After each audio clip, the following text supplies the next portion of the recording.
Oeste outra vez. Um filme sobre homens que perderam tudo, inclusive a si mesmos. Totó não planejava matar ninguém naquela manhã. Ele só queria sua mulher de volta. Se você está acompanhando o nosso canal, deixa o like, se inscreve e comenta o que achou dessa história. Isso ajuda muito o nosso trabalho a chegar em mais pessoas. No meio de um descampado do Cerrado Goiano, dois carros velhos avançaram um de encontro ao outro como se fossem se chocar de frente. Os veículos pararam, dois homens desceram. O que se seguiu foi uma briga desengonçada, sem elegância nem propósito claro, com socos e empurrões entre Totó e Durval, dois homens do interior de Goiás que naquele momento representavam algo muito maior do que uma briga de ciúme. Uma mulher saiu do carro de Durval em silêncio. Era Luísa, esposa de Totó. Ela não disse uma palavra. Não olhou para trás. Caminhou lentamente como se estivesse atravessando um sonho ruim e sumiu de cena. Essa é a única mulher que aparece no filme Oeste Outra Vez, lançado em 2025 e dirigido pelo cineasta goiano Érico Rassi. E ela não fala absolutamente nada durante os poucos minutos em que ocupa a tela. Essa ausência, no entanto, é o motor de tudo.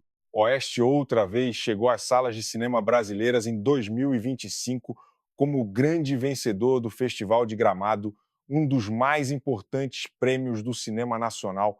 O filme foi rodado em 2019, atravessou os percalços típicos das produções autorais brasileiras, sem o apoio de grandes financiadores, e chegou ao público com 6 anos de espera.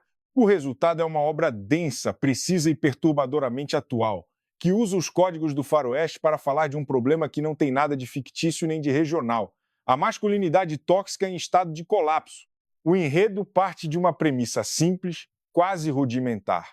Depois de ser abandonado por Luísa, que foi embora com Durval, Totó decide se vingar. Contrata Jerominho, um pistoleiro octogenário interpretado por Roger Rogério, para dar cabo do rival. Durval sobrevive ao atentado e também contrata pistoleiros, Antônio e Domingos, interpretados por Daniel Porpino e Adanilo. O que começa como um acerto de contas vai se transformando numa perseguição lenta pelo interior goiano, sem destino certo, sem heroísmo e sem vencedores. O filme não pressa, ele observa, e quanto mais observa esses homens, mais expõe o vazio dentro deles. A câmera de André Carvalheira, responsável pela fotografia do filme, percorre paisagens amplas do Cerrado, da Chapada dos Veadeiros às vilas esquecidas no mapa e aos barracos perdidos no meio do mato. Os planos abertos são compostos com a linha do horizonte baixo, uma referência direta à tradição do faroeste clássico americano, iniciada por diretores como John Ford. Mas o que esses planos revelam não é grandeza, é pequenez. Os personagens surgem minúsculos diante da imensidão do Cerrado goiano, e essa desproporção visual diz mais sobre eles do que qualquer diálogo. Eles usam celulares, andam em carros velhos, vivem em casas sujas com pilhas de louça acumulada na pia, mas o contexto em que existem é totalmente arcaico. São homens do século XXI vivendo com a mentalidade de outro tempo. Érico Rassi roteirizou, dirigiu e co-montou o filme ao lado de Leopoldo Nakata. Não é o seu primeiro trabalho com o gênero.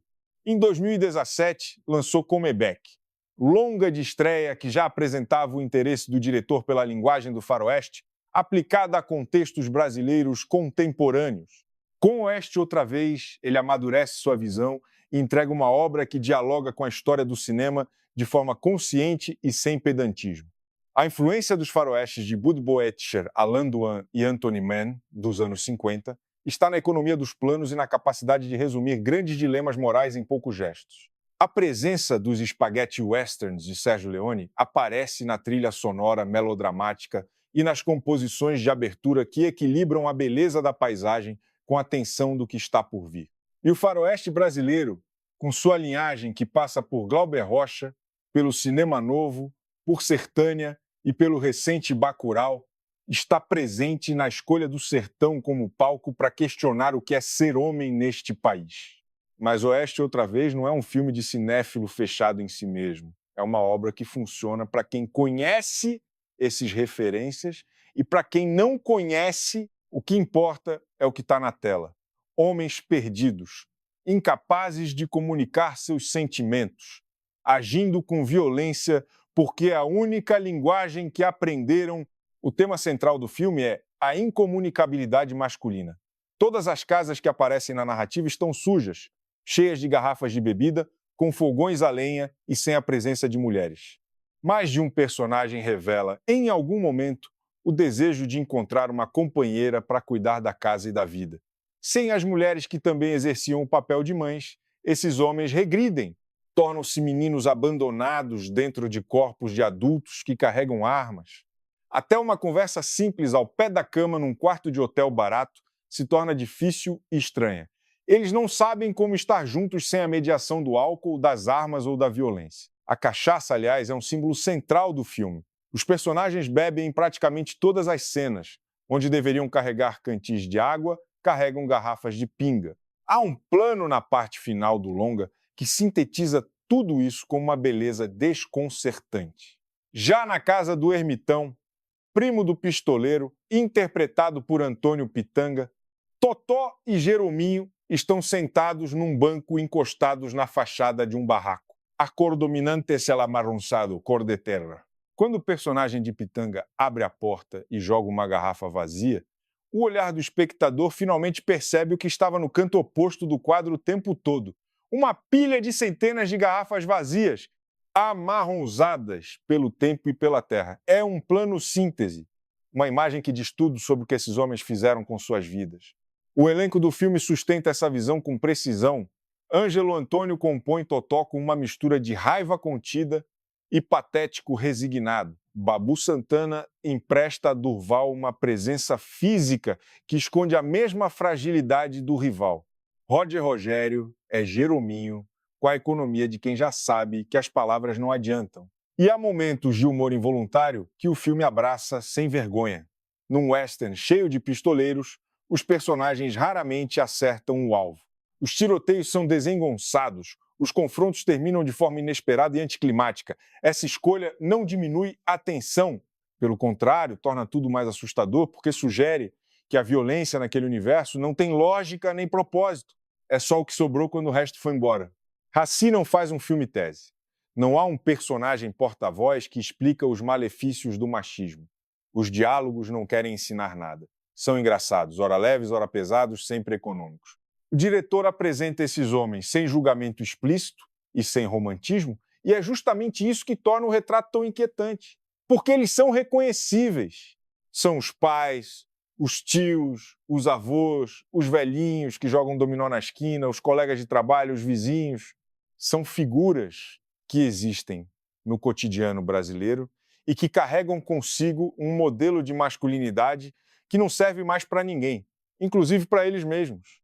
A trilha sonora do filme equilibra com precisão canções do imaginário popular brasileiro, músicas bregas que ecoam em bares e festas do interior, com uma trilha original que homenageia os clichês do faroeste e sublinha a melancolia e a solidão dos personagens.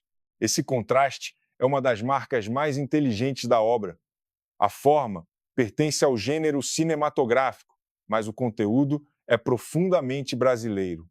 A dor daqueles homens não é universal no sentido abstrato. Ela tem sotaque, tem cachaça, tem forró e tem o peso específico de uma cultura que durante décadas ensinou ao homem que sentir é fraqueza e que matar é coragem.